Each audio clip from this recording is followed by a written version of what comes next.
Good afternoon, ladies and gentlemen. This is a new episode of The World Today, where we are going to discuss many headlines published on national and international websites.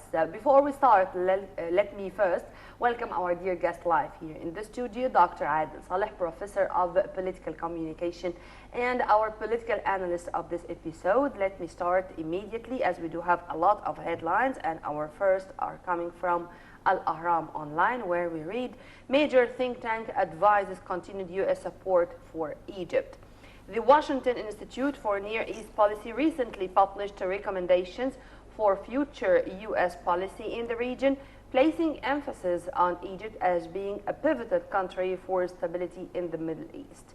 It was prepared by a host of famous authors, Samuel Berger and Stephen Hadley, both former national security advisors. Professor Saleh, whenever we are talking about the Egyptian-American relations and about, to be accurate, the post-two revolutions eras, do you think that now our relations are based on mutual respect more than ever, that Egypt is starting a new era, and in specific in its foreign affairs, and in specific with big powers like the United States? Yes, let us agree on this, that we are trying now to make a balance between the different superpowers.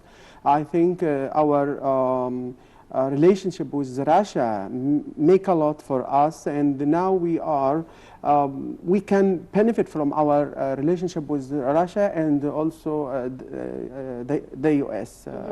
So actually the American realized now that Egypt has interest to build a balance between superpowers, so they are trying now to change their discourse, this political discourse, especially with Egypt. Let us also remember that they have a problem with Gulf states, and you can observe that. So they are trying now. Who has a problem with the Gulf states? United. Okay. America now has a big problem with the United States, and you can observe this from. I think to discuss this later in another headlines published on the Camp David issue. But here, let me, if you permit me, of course, let me read this as the article declares: no strategy designed to bolster the state system in the Middle East is possible without a functioning U.S.-Egypt relationship. Yes.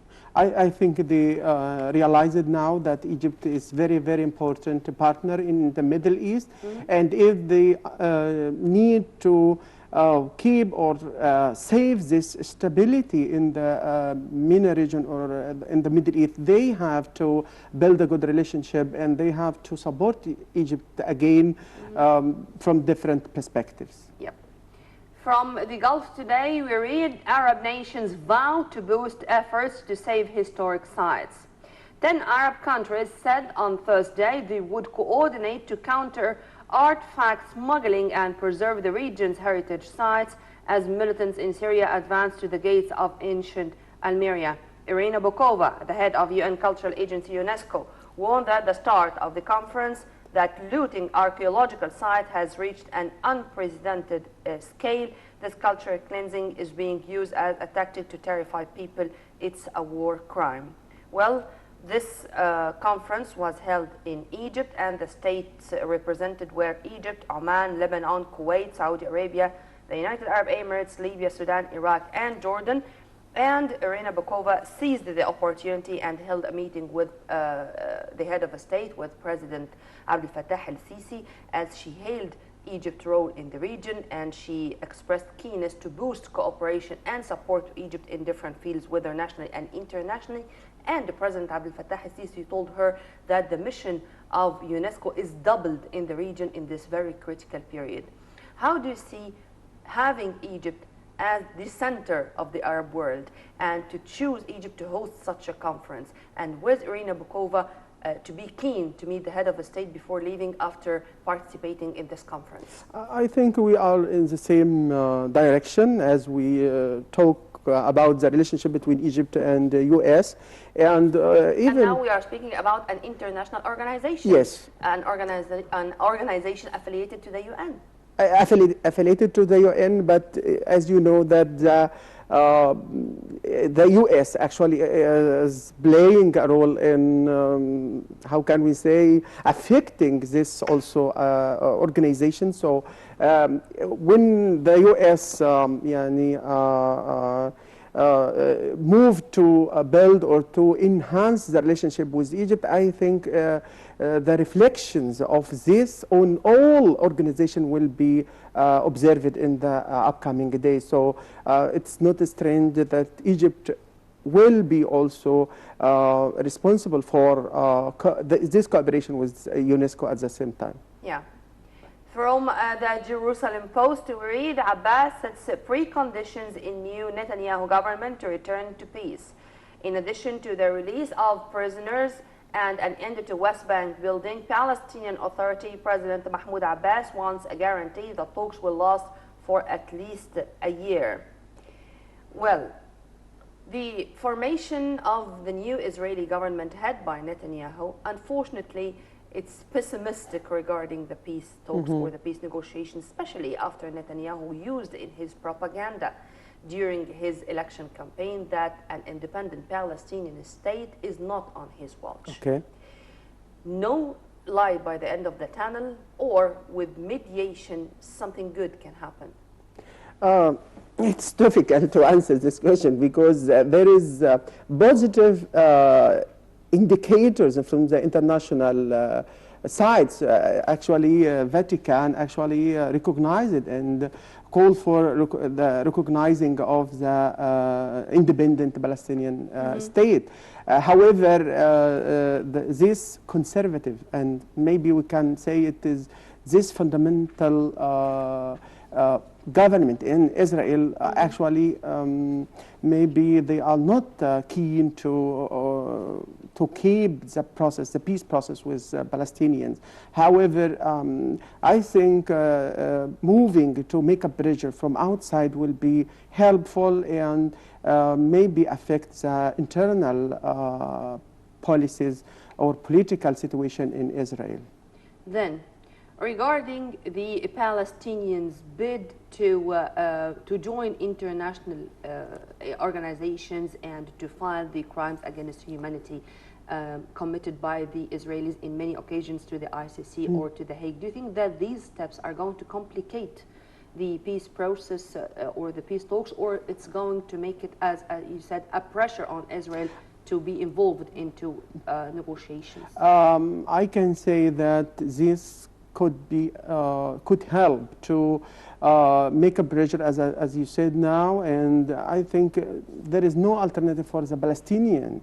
So actually, I think this is the right way to move outside, to be integrated in the international society, to get more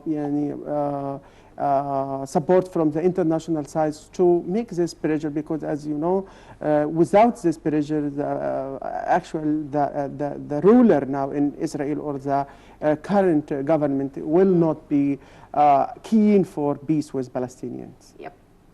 From the Daily Star, we continue to read, U.S. Gulf states agree to counter Iran's destabilizing activities. The United States and its Gulf allies agree that a nuclear deal with Iran is in their security interests. American President Barack Obama and officials from the Gulf Cooperation Council member states said in a joint statement, the countries said that they are going to work together to counter Iran's destabilizing activities in the region, and Obama assured leaders of the Gulf that Washington would stand by them against outside attacks. And there are draft agreements also covering U.S. commitments to GCC countries, including expediting arms transfers, holding large-scale military drills against both terror and other attacks. Two sides also stressed their opposition to Syria's President Bashar al-Assad and many other issues regarding the Middle East crises, whether in Libya or in Yemen. But sir, before going into those details, only the emirs of Qatar and of Kuwait who went there in person. Yes. The other Gulf states, either they sent the crown princes or high-ranking officials. Okay. How do you see this as a message to Barack Obama, especially after King Salman, King of Saudi Arabia, said that he is going to go, and then he sent his crown prince. Yeah. I think most political observers actually have the same concerns, and they said this delegation, this lower-ranking officials who actually attended even how the the summit. Daily Star wrote it, U.S. President Barack Obama and officials from Yes. the GCC. It is very clear that there is a problem between both sides, and I think the delegation, the level of representatives in this summit can be a observable message to the international observers. Okay, let's read the comments by the newspaper. Saudi Arabia's King Salman pulled out, sending Crown Prince Mohammed bin Nayef and Deputy Crown Prince Mohammed bin Salman in his place in a move widely seen as a snub that reflected Gulf of frustration with the Obama administration. Yes, I think I totally agree with this. And also some analysts say that Obama wanted to profit from this summit to sell or to promote the agreement with Iran, because you know there is a concern there against the agreement, especially a huge number of the Congress representatives actually are against this or maybe not satisfied with this agreement. So some analysts say that it is a kind of propaganda. He need to sell something for the American society. So actually he called for this. However, I think the expectation from this summit was too high, and also some expected that maybe the outcome of this summit will be a written agreement. No major breakthroughs. Yes, I mean, yes. Nothing pivotal or concrete. Nothing concrete, and also all is just reassuring that or pledging that we will defend our partner there. But some expected that maybe the outcomes of this conference will be, or this summit will be, a written defense strategy or a written agreement between both sides, but actually there is nothing to... Then you mean that it was just some propaganda, I would say, with 10 representatives of the Gulf and meeting with the American president, so it's a rare summit, I should say. But what really happened on the ground is symbolic, more or less. More or less, and from my point of view, there is a negative outcomes or negative effects for this summit, not for the Gulf state, but for the Barack Obama administration. So actually, they needed this summit to sell something, but the results are very, very bad. And actually, this emphasizes that there is a crisis between both sides. So the other side, I mean, some politicians, the American politicians who actually are against this can use these results to attack the Barack Obama administration. To echo what you have just said, from the World Bulletin, we read, U.S. House passes Iran nuclear review bill. The House of Representatives passed a bill giving Congress a say on any nuclear deal the U.S. reaches with Iran, paving the way for President Barack Obama to sign the bill into law. Only 6 Democrats and 19 Republicans dissented in the bipartisan 425 House vote. The Senate overwhelmingly approved the bill last week in a 98-to-1 vote. Another blow to the American administration headed by Obama. Or this was expected, as this agreement which was signed, or which was reached, the deal which was reached by the Americans and the Iranians, is also symbolic. I think so. It is a symbolic. Nothing is concrete till now, and I think there is more details will be appeared later. And I think if you also observe the situation in Iran, there is a demonstration there against the agreement. So it is open game. We cannot say that the results. But people were dancing in the streets in Iran after the deal. Some of them. Yeah. Because you are talking about different components in the Iranian society. You have the conservatives who are against this. You have the moderates who maybe are looking for opening the way for Sir, us. we all thought, as even ordinary citizens, that Iran is going to change under Rouhani, and those who preferred or elected Rouhani, meaning that they are not anymore that much happy to have a hardliner like Ahmadinejad. Yes, but the problem is not the president. The problem is there is different institutions. He is elected by his people. Yes, I know, but the decision at the end, because we have to understand the system, the political system there. The conservative institutions are actually playing a vital role in the decision-making process in Iran. You are not talking just about the president. He is one vote, but there is another votes there, and one of them is the Murshid, who actually has superpower to affect any agreement in this issue.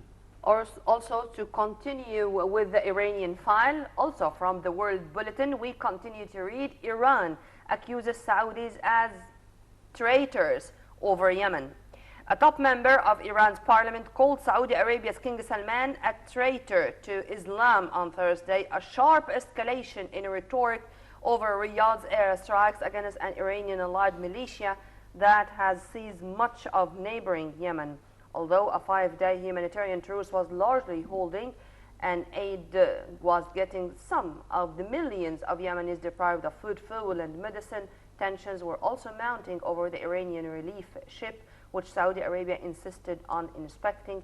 And there were also some comments by the Saudi foreign minister, who was there in Camp David in the talks with the American President Barack Obama, who said that this Iranian attack on this ship is a violation, a sharp violation to the international law. Well, the Yemeni crises now, it's not one crisis. Is it going to escalate whenever there are those exchanges of accusations between Iran and Saudi Arabia, and those who are going to pay the dear price are the Yemenis? I totally agree with you. There is no indication for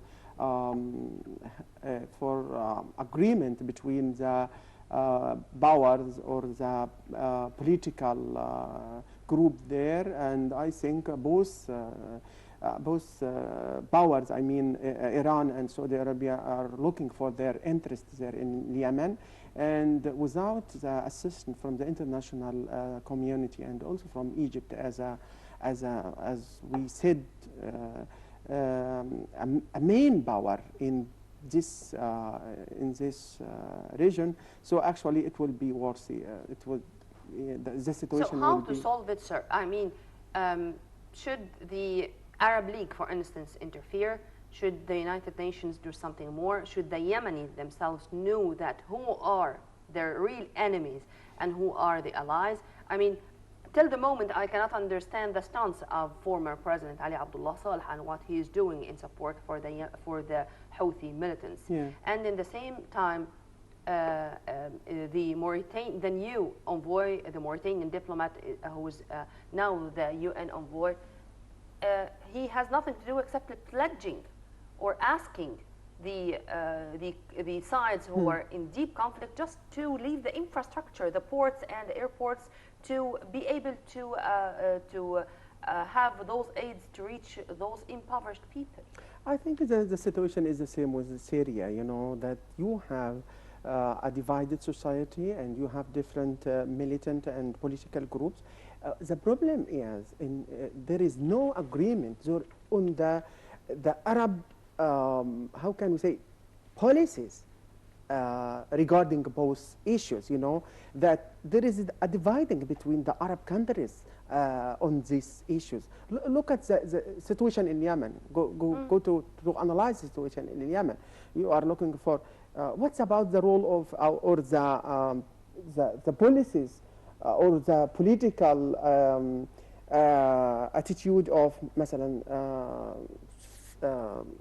Sultanate Oman, and also what is the political attitude of Algeria, what is the political attitude of Tunisia, what is the political attitude of Syria, of Qatar. You cannot say that we have, as the Arab League or the Arab League representatives or members, we cannot agree on Arab political agenda or political attitude regarding this issue. So I think the problem is we need to agree on a solution, a political solution in Yemen, and I think Egypt can play a good role in this to help So dialogue and diplomatic efforts are going to be, inshallah, the key to solve the situation in Yemen. We all hope so, because we all hope that no more bloodshed is going to take place in any place in the world, and especially in our Arab nation.